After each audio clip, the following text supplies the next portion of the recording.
Very simple. ఈరోజు అధికార పక్షం ఉంది, అధికార పక్షం ప్రతిపక్షం ఉండేది ఓన్లీ వైఎస్ఆర్ కాంగ్రెస్ పార్టీని. 11 సీట్లు వచ్చినాయంటున్నారు, 40% ఓట్లు వచ్చినాయి అనేది ఏమన్నా మర్చిపోతున్నారా? 40% ఓట్లు వచ్చినాయి, 4 ఎంపీలు ఉన్నారు, 11 మంది ఎమ్మెల్యేలు ఉన్నారు.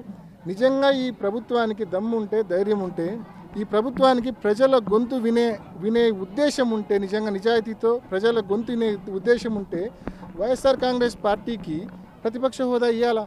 లేకపోతే జగన్మోహన్ రెడ్డి గారికి 175 మంది ఎమ్మెల్యేల్లో ఒక ఎమ్మెల్యే మాదిరి నువ్వు కన్నా మైక్ ఇస్తే, ఆయన చెప్పాలనుకున్నవి 2 నిమిషాలు నువ్వు మైక్ కట్ చేస్తే ఏం చెప్పగలడు? అదే ప్రతిపక్ష హోదా ఉంటే ప్రతిపక్ష నాయకుడిగా కనీసం ముఖ్యమంత్రి గారు గంట మాట్లాడితే ప్రతిపక్ష నాయకుడికి 40 నిమిషాలకి టైం కేటాయిస్తారు. ఆయన ప్రజలకు సంబంధించిన సమస్యలు ప్రజల గొంతుగా అసెంబ్లీలో వినిపించే అవకాశం ఉంటుంది.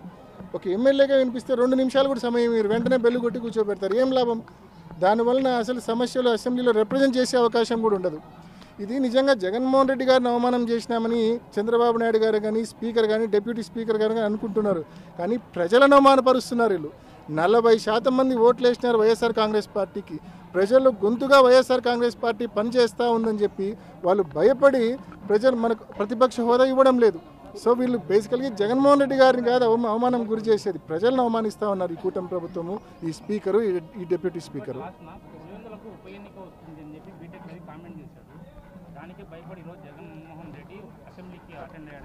స్పష్టంగా మీరు టీవీ కూడా చూసింటే, ప్రతిపక్షాన్ని గుర్తించండి, ప్రజాస్వామ్యాన్ని కాపాడండి, ఈ అజెండాతోనే, ఈ నినాదంతోనే అసెంబ్లీలోకి వెళ్ళడం జరిగింది.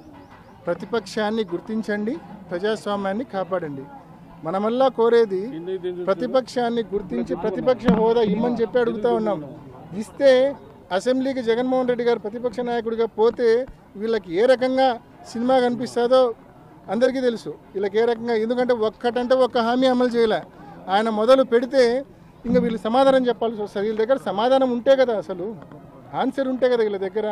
కేవలం అవి తప్పించుకోవడం కోసం ప్రతిపక్ష హోదా ఇవ్వకుండా ఈ మాదిరి బిహేవ్ చేస్తూ ఉన్నారు.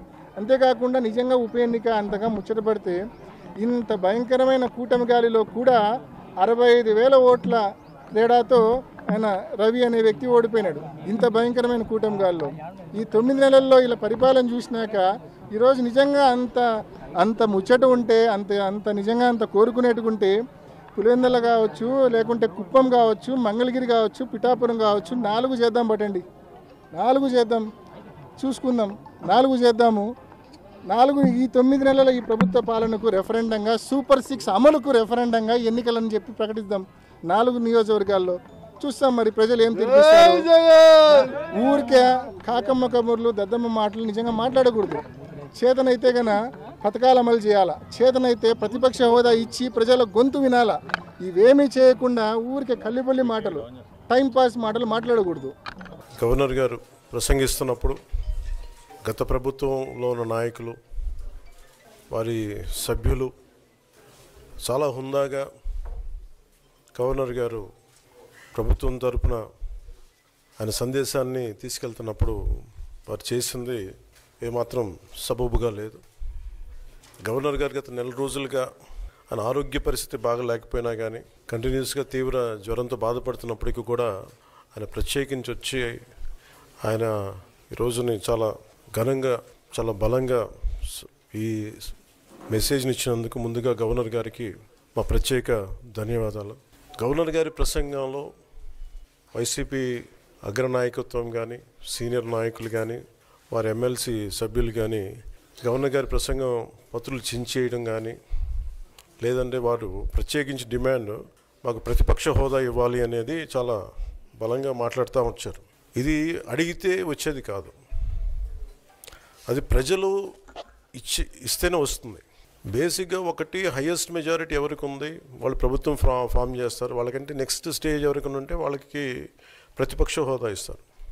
అంతేగాని గతంలో మేము ప్రభుత్వాన్ని పరిపాలించాం కాబట్టి మా ప్రతిపక్ష హోదా ఎవరికి ఇవ్వరు.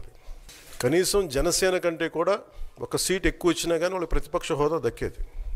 ఈ రోజున ప్రభుత్వంలో second largest party Janasena. So దాన్ని ప్రజల దృష్టికి తీసుకొద్దామని వైసీపీ నాయకులు వాళ్ళు చేస్తుంది ఏంటంటే, మాకు ప్రతిపక్ష హోదా ఇస్తే తప్ప మేము అసెంబ్లీలో అడుగు పెట్టాం, లేదంటే ప్రసంగాలను అడ్డుకుంటాం అని. ఇది సరైన మెసేజ్ బయటికి వెళ్దాం. ఇది సరైన విధానం కూడా కాదు. ఇది ప్రజలందరికీ తెలియజేయాలనుకున్నాం. ఇది ప్రతిపక్ష హోదా ఏ పరిస్థితిలో వస్తుందంటే, మీకు రూలింగ్ పార్టీ కంటే కూడా అత్యధికంగా ఇంకొక సీట్లు వాళ్ళకంటే మీరు వస్తే, దాని తర్వాత స్థానం మీకు వస్తే ఖచ్చితంగా ప్రతిపక్ష హోదా వాళ్ళకే ఉంటుంది. 21 సీట్లు ఉన్న జనసేన, 11 సీట్లు ఉన్న వైసీపీకి ప్రతిపక్ష హోదా ఎలా వస్తుంది? మేము వస్తే తప్ప మేము అసెంబ్లీకి రాము, ఇలా గవర్నర్ ప్రసంగాలను అడ్డుకుంటాం అనేది ఇది సరైనది కాదు. ఇది ప్రజలందరికీ కూడా తెలియచేస్తున్నాం ఈ సందర్భంలో. అందుకని ఇది భవిష్యత్తులో కూడా మేము కోరుకునేది వైసీపీ నాయకుల్ని, మీకు ప్రతిపక్ష హోదా ఇవ్వకపోయినా ప్రజలు మీకు 11 సీట్లు ఇచ్చారు, దాన్ని గౌరవించి మీరు అసెంబ్లీకి రండి. మీ స్థాయికి తగ్గట్టుగా మీకు ఎన్ని ప్రశ్నలు అడగాలో దాన్ని తగ్గట్టుగా ఇస్తారు మీకు. ఇవన్నీ దాటి మన స్పీకర్ గారు కూడా చాలా గౌరవంగా, వాళ్ళు 11 సీట్లు వచ్చినప్పటికీ కూడా చాలా గౌరవంతో ఇంతకాలం వాళ్ళకి ఇస్తూ వచ్చారు. ప్రశ్నోత్తరాల సమయంలో కూడా ఆయనకి ఇచ్చారు. గతంలో కూడా ఇవన్నీ ఆయన రావడానికి కూడా, ఆయన ఎలా రావాలి, ఏం చేయాలి, దానికి కూడా చాలా ఏమాత్రం ఇబ్బంది పెట్టకుండా గతంలో కూడా చేశారు. ఫస్ట్ మీరు మనకి గవర్నమెంట్ ఫామ్ అయిన తర్వాత కూడా వీటిని దృష్టిలో పెట్టుకొని వైసీపీ కొంచెం హుందాగా వ్యవహరించాల్సిన అవసరం ఉంది. వైసీపీ నాయకులకు కూడా మీకు బాధ్యత ఉంది. గవర్నర్ గారి ప్రసంగాన్ని మీరు ఆ విధంగా మీరు ప్రశాంతంగా విని, దాన్ని వచ్చే జరుగుతున్న సమావేశాల్లో మీరు దాని మీద లోటుపాట్లు మీరు చెప్తే బాగుంటుంది తప్ప ఇలా కూర్చోబెట్టి అరుపులు కేకలు ఇది సమంజసంగా లేదు. అంటే అర్ధాంతరంగా ప్రతిదానికి అసెంబ్లీలోకి రాగానే గొడవ పెట్టుకోవాలి, దేన్నైనా విభేదించాలనేది ఇది చాలా లో లెవెల్ ఆలోచన విధానం, లో లెవెల్ స్ట్రాటజీ. అది ప్లీజ్ మీరు అప్గ్రేడ్ అవ్వండి, మీరు అప్లిఫ్ట్ చేసుకొని మీరు కూర్చోబెట్టి డెమోక్రటిక్ ప్రాసెస్కి గౌరవం ఇవ్వండి. మనస్ఫూర్తిగా వైసీపీ నాయకులకి ఇది నా విన్నపం, నా విజ్ఞాపన. This what I would like to say. And నిజంగా కావాలి అంటే మీరు ఈ 5 సంవత్సరాల్లో మీరు ప్రతిపక్ష హోదా మీకు రాదు. అది మీరు మెంటల్గా ప్రిపేర్ అయిపోండి. 11 సీట్లతోటి మీకు ప్రతిపక్ష హోదా ఇవ్వబడదు, రాదు. ఎందుకంటే ఇట్ ఈస్ చంద్రబాబు గారు, గౌరవ ముఖ్యమంత్రి చంద్రబాబు గారు డిసైడ్ చేసేది కాదు, జనసేన డిసైడ్ చేసేది కాదు. దానికి రూల్స్ ఉన్నాయి, దానికి రెగ్యులేషన్స్ ఉన్నాయి, నామ్స్ ఉన్నాయి. ఉదాహరణకి నేనే మన కేంద్ర ప్రభుత్వం ఫార్మేషన్కి మేము వెళ్ళినప్పుడు పార్లమెంటరీ లీడర్ని మనం కూర్చున్నప్పుడు, ఎన్డీఏ పక్ష నాయకుడు ఎన్నుకోవాలనుకున్నప్పుడు నేను నాయకుల స్థాయిలో నేను కూర్చున్నాను. అదే నేను ఇక్కడ మంత్రిగా ప్రమాణ స్వీకారం చేసేటప్పటికి నన్ను ప్రధానమంత్రి గారి పక్కన నన్ను కూర్చోబెట్టలా.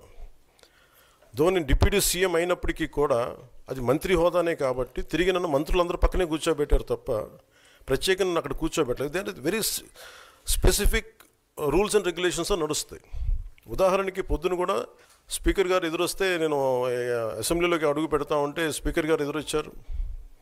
మనకి వచ్చి ఆయనతో పాటు రండి అని వెళ్తుంటే ముందుకు తీసుకెళ్తుంటే నాకు అనిపించింది, సార్ ఇది డిప్యూటీ సీఎంకి ప్రోటోకాల్ ఉండదు, ఓన్లీ ముఖ్యమంత్రి గారు, స్పీకర్, మనకు కౌన్సిల్లో ఉండే చైర్మన్ ఆయనే మీరు చేయాల్సింది తప్ప ఇది మేము ఉండేది కాదని చెప్పి నేనే వెళ్ళిపోయాను. ఎందుకంటే మేమే ప్రోటోకాల్స్ బ్రేక్ ఎందుకు చేయమంటే మాకు లేని ప్రోటోకాల్ మేము అడగం. అలాగే వైసీపీ నాయకత్వం కూడా గుర్తించాల్సింది, ఇది మీకు హోదా ఇవ్వబడదు. ఇది చంద్రబాబు గారు ఆప్ చేస్తేనే కాదు, ఇది ఎవరు ఆప్ చేసింది కాదు, మీకు ప్రజలు మీకు ఇవ్వలేదు. మీకు అది మీరు దృష్టిలో పెట్టుకొని మీరు ప్రవర్తించాల్సింది మనస్ఫూర్తిగా నేను వారిని కోరుకున్నాను. అంతేగాని వారిని ఎక్కడ అవమానం పరచాలని కానీ వారిని తగ్గించాలని కానీ లేదు. 175 సీట్లు కేవలం 11 సీట్లే ఇచ్చారు వాళ్ళకి. ఆ దృష్టిలో పెట్టుకొని ప్రవర్తించవలసిందిగా మనస్ఫూర్తిగా వారికి కోరుకుంటూ మీకు తెలియజేసుకున్నాం.